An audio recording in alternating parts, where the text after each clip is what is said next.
Bienvenue chez Cryptologique, je suis Zach Pix et nous allons faire une analyse Ishimoku. Et une fois n'est pas coutume, je le fais cette fois-ci un samedi, le samedi 22 février 2025. Une analyse Ishimoku sur le Bitcoin, l'Ethereum et le virtual qui nous a été demandé par Yobrez et j'en le remercie dans la communauté Discord des logiques. Alors un point sur le Bitcoin qui a encore une très forte dominance et surtout un scénario qu'on évalue à la fois le mardi lors des live Twitch. Vous pouvez nous retrouver tous les mardis soirs à 21h avec ZS Trader pour l'analyse. Et on se sert énormément d'Ishimoku, également des volumes, pour analyser le marché et voir ce que les cryptos vont donner. Donc un point de situation ici sur le weekly qui reste toujours haussier. On va arriver sur un moment intéressant puisque on va commencer à effacer les points bas ici que l'on avait marqués. Et donc, on pourrait retrouver, pourquoi pas, un momentum de reprise sur le Bitcoin. Si on regarde le scénario qui avait été dressé les fois précédentes, donc on a toujours ici les lignes qui sont bien orientées, mais donc sur l'analyse que l'on faisait en daily, voilà, j'avais marqué ici un range que vous retrouvez ici avec les pointillés orange et le centre du range ici à 99 403. Donc on est venu prendre le bas, on est venu prendre les liquidités en haut, on a réintégré et pour l'instant on bute sur l'axe central. Donc il va être intéressant et donc on suivait cette fluctuation ABC descendante. Donc ça on se sert effectivement de ce que l'on appelle la théorie ondulatoire d'Osoda qui nous donne à la fois des objectifs de prix et des objectifs de temps. Donc ici on avait bien fait une mèche ici quasiment sur la target S et on est resté dans ce cône et on a commencé ici à ralentir et on bute sur l'axe central. On arrive sur la fin de cette fluctuation qui est au 23 février 2025, donc ce dimanche, et on pourrait pourquoi pas revoir un prix qui pourrait repartir à la hausse. Ou au contraire, à ce moment-là, faire une continuation à la baisse. Donc il va être très intéressant de regarder cette latéralisation et c'est ce qu'on faisait déjà toutes ces dernières semaines. J'avais tracé justement ici, donc sur cette phase de latéralisation, je vais vous mettre aussi d'ailleurs les tracés pour que vous puissiez bien les voir, voilà, donc comme ceci. Donc ça c'était voilà la fluctuation, on va enlever celle-ci. Et donc toute cette phase ici de latéralisation, où je vous disais qu'on était dans le complexe interne de cette partie-ci, donc voilà, donc de cette vague-là, qu'on va pouvoir même mettre en très épaisse pour que vous la voyez bien. Donc pour l'instant, on est encore contenu dans cette vague ici. Et donc on est coincé dedans. Et tant qu'on ne résout pas à la hausse cette sortie, voilà, on reste dans quelque chose qui latéralise complètement. Et ici en bas à 91 000. Sur quelque chose de plus court terme, et ça c'est, je vous avais aussi donné ces niveaux-là comme alarme, c'était cette vague ici, cette vague baissière. Donc c'était pour moi un dernier point bas sur lequel on était venu et d'ailleurs on avait méché, donc on avait retrouvé ici des positions acheteuses et ici on avait les vendeurs. Donc on est revenu une première fois ici. On a réintégré, on est venu prendre les liquidités ici, et comme je vous le dis à chaque fois, ce qui m'importe, c'est de voir si le prix clôture avec un corps de bougie. Et là, ce n'a pas été le cas ici, ce n'a pas été le cas non plus ici, on a clôturé juste au-dessus. Par contre ici, c'est une intention pour moi acheteuse. La réintégration que l'on a ici est intéressante. Pour l'instant, on ne casse pas ce point bas là, donc tant qu'on le tient, c'est plutôt intéressant. Maintenant, ce que l'on veut voir, c'est le prix reprendre la hausse, être soutenu par la Kijun et repartir et inverser, surtout absorber complètement cette baisse de Tenkan que l'on va avoir. Donc, on va observer ça sur les prochains jours. On va l'observer avec deux fluctuations qu'on va surveiller. Cette fluctuation ici baissière, donc hop, je vais vous la placer comme ceci. Voilà, cette fluctuation ici baissière, cette ABC, donc pour l'instant, on peut encore la suivre. Par contre, si on casse ici le point B, là, au-dessus des 99 480, on invalidera ce scénario baissier. Donc pour l'instant, ce plan-là est aussi totalement valide. Attention, ici, on est en 42, donc on est sur une onde naturelle. Donc on reste très vigilant. Et sinon, sur un plan plus court terme, ça va être celle-ci et à voir si le prix arrive à suivre cette dynamique de cette impulsion haussière. Donc voilà le plan ici sur Bitcoin pour le moment. Et quand on s'était quitté justement, donc c'était mardi soir, on était rendu ici. Et c'est bien là où ça a été quelque chose qui avait été évoqué par ZS mardi soir. C'est cette reprise ici après cette mèche. Ce qui était important, c'était de voir qu'à partir d'ici, en fait, de ce niveau-là, et on a cassé ce niveau, on est venu complètement inverser, donc la Kijun plutôt à la hausse. Donc on a ici un momentum qui pourrait être propice à une reprise haussière. Et ça, il va falloir que le prix de Bitcoin nous le démontre. Pour l'instant, on résiste et on résiste voilà, malgré tout ce qui peut se passer sur le marché crypto actuellement. Donc pas de nouveauté, plutôt une situation acheteuse et une situation à suivre sur les prochains jours et notamment à partir de lundi. Sur l'Ethereum. Donc l'Ethereum, on va repartir hop, comme ceci. Un plan qui n'a pas vraiment changé. Donc on avait fait cette A, B, C ici avec cette baisse. Un retour en zone d'équilibre possible. Donc la retour zone d'équilibre, c'est si elle résiste, elle pourrait renvoyer à la baisse. Et pour l'instant, eh bien, on résiste dessus. On a vraiment une grosse résistance sur ce niveau-là. Donc il va falloir que l'Ether puisse montrer qu'il soit capable de clôturer au-dessus de ce niveau, au-dessus de cette zone d'équilibre, pour pouvoir reprendre quelque chose qui pourrait redevenir haussier. Donc après, voilà, le hack de Bybit avec un peu plus de 400 000 Ethereum volés, ça met du plomb dans l'aile, mais pour l'instant, on est quand même sur quelque chose qui résiste relativement bien, même à ces mauvaises news.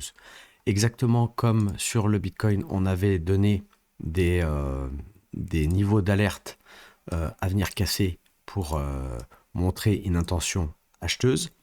Et vous le voyez, ici, sur ces deux niveaux-là, on est venu simplement mécher. Donc pour l'instant, je n'ai pas de résolution ici. Et donc je reste plutôt dans un prix moyen, en fait, accepté par le marché aux alentours des 2701. Et pour l'instant, on repasse au-dessus. On a une Kijun qui est certes haussière, mais qui est quand même relativement à plat. Donc on n'a pas du tout de dynamique. C'est-à-dire qu'on n'a pas du tout de ligne qui s'oriente à la hausse. On a absorbé complètement en fait le prix sur cette valeur-là. Alors attention, puisqu'on pourrait avoir ici, après avoir un prix qui comprime énormément aux alentours des 2700 $, bah, un retour de volatilité et il faudra voir dans quel sens la volatilité pourrait renaître pour une directionnalité soit à la baisse, soit à la hausse. Donc après, bah, ce qu'on va étudier, ça va être finalement les vagues que l'on voit. Donc on a plutôt ici une vague haussière et ici, tac, ici une vague baissière. Et voilà, et pas encore de résolution ici. Donc pour l'instant, on est tenu dans cette impulsion haussière, donc plutôt une dominante haussière ici. Et pour l'instant, pas de résolution. Donc là, voilà, on va tracer simplement comme ceci. Et on va attendre de voir dans quel sens le prix pourrait partir, s'il veut accélérer à la baisse ou si au contraire il veut accélérer à la hausse et enfin casser en fait ces niveaux. Ce niveau-là avec une clôture de bougie au-dessus et puis bah, bien sûr ces niveaux-ci et pour aller retrouver un axe central qui pour moi était ici aux alentours des 3140. Donc on est vraiment dans la partie basse d'un très grand range sur l'Ethereum. Donc voilà, donc vraiment rien de neuf sur l'Ethereum. Et bah, si vous aimez ces analyses et que vous aimeriez vous aussi apprendre l'Ishimoku pour faire vos propres scénarios et notamment pas que sur les cryptos et celles que j'analyse, mais plutôt sur celles que vous souhaitez analyser pour éventuellement investir dessus et que ça soit aussi bien sur les matières premières que sur les actions, n'hésitez pas à nous rejoindre sur la communauté du Discord, à voir aussi notre offre d'abonnement au club sur cryptologique.fr et où vous retrouverez tous les renseignements pour pouvoir avoir à la fois les indicateurs que l'on utilise pour l'Ishimoku et pour les volumes, mais aussi toute la pédagogie et les explications pour comment analyser votre marché, détecter votre tendance, les retournements de tendance, étudier les ralentissements de marché et savoir où placer vos alertes. Ça, c'est très important si vous voulez être plus autonome sur vos trades et vos analyses. Donc on va passer ici au virtual. Donc le virtual ici sur lequel je suis parti en weekly. Hop, on va se mettre comme ceci. Donc ici, si vous regardez en logarithmique, j'ai placé ici mon point bas qui était au 19 août. C'est quelque chose que j'ai retrouvé en fait sur les exchanges qui ont été là, qui a été lancé au 13 mai 2024. Donc quelque chose de pour l'instant encore assez court. Ici, j'ai une onde naturelle en fait en 33. Donc ça c'est plutôt intéressant. Voilà. Et ici, j'ai mesuré en weekly. Donc, quelque chose où on est en 27. Donc, on est aussi ici sur une onde naturelle. Donc, ça va être assez intéressant à observer avec l'Ishimoku. Hop, voilà. Donc, on va repasser ici, non pas en logarithmique. Voilà. Voilà. Donc, comme ceci. Bon, hop. Donc, on avait la possibilité ici d'une fluctuation. Donc, ça, on va le verrouiller. Ça, on va le verrouiller aussi. Voilà, et donc si je trace la fluctuation sur le virtual, donc ce point haut ici, le point bas, et ici, voilà. Donc on a dépassé ici la target SM. Pour l'instant, on est toujours effectivement sur quelque chose de baissier, mais ce qui est intéressant, c'est le temps que l'on a ici. Donc là, je vais être attentif justement à cette date-là.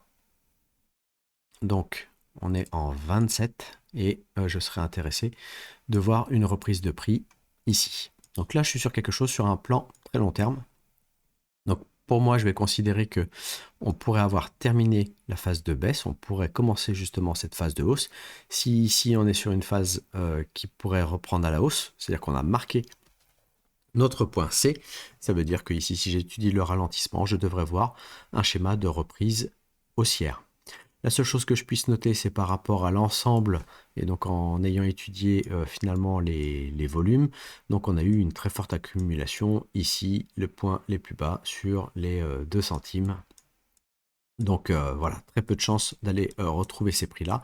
Là, on est ici sur les 1,25. On avait, on le voit ici, un très grand imbalance qui avait été laissé. Donc on ne l'a pas complètement comblé, mais on est venu au moins à la moitié. Donc ça me semble intéressant pour qu'on soit ici dans une phase de rebond et de reprise haussière. Au niveau des volumes, on voit aussi qu'on a eu énormément de volume ici. Donc voilà, je pense qu'on a très certainement retrouvé ici des acheteurs sur ce point-là. Donc on pourrait avoir marqué notre bottom sur le virtual. Et ça, pour le confirmer, je vais descendre du coup sur le 4 heures. Voilà, le 4 heures. On va juste hop, donc supprimer ceci. Voilà, on va réétalonner ici notre point bas qui est ici. Voilà. Voilà. Et donc, sur, hop, si on affiche ici l'Ishimoku, je vais me méfier d'une chose. On est encore, voilà, on a pour l'instant marqué ici une attention pour l'instant encore baissière. Donc pour moi, le précédent, j'ai 2 sommets en fait qui seraient importants à casser. Ça va être déjà dans un premier temps celui-ci. Voilà, et ensuite celui-ci. Donc le prix ici devra se reprendre. On est pour l'instant avec une Kijun qui est complètement à plat, donc on finit d'absorber. On a pour l'instant simplement ici une impulsion haussière que je vais pouvoir vous tracer ici. Voilà, ici une impulsion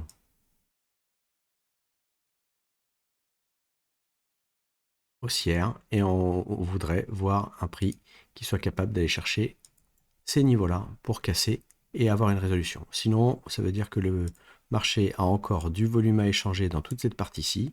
On a pour l'instant un POC de volume ici à 1,29 et il nous reste ici une zone qui n'a pas été encore trop travaillée. Donc attention à un possible retour sur cette zone-là pour refaire du volume. le dernier creux est ici. Donc voilà, pour moi, ici, le dernier sommet à casser serait là pour montrer une intention acheteuse.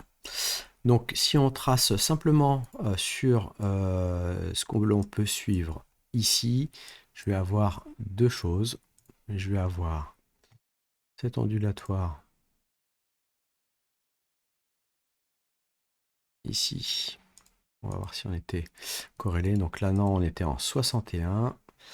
Donc ça, elle n'est pas corrélée. Donc on était surtout dans une vague de baisse. Donc, un schéma de baisse ici. Et on ajustera notre point C possible. Et on a jusqu'au 25 février pour faire un point C. Donc on se méfie de cette grande vague de baisse. Et sinon, l'ondulatoire à la hausse sur cette partie-ci.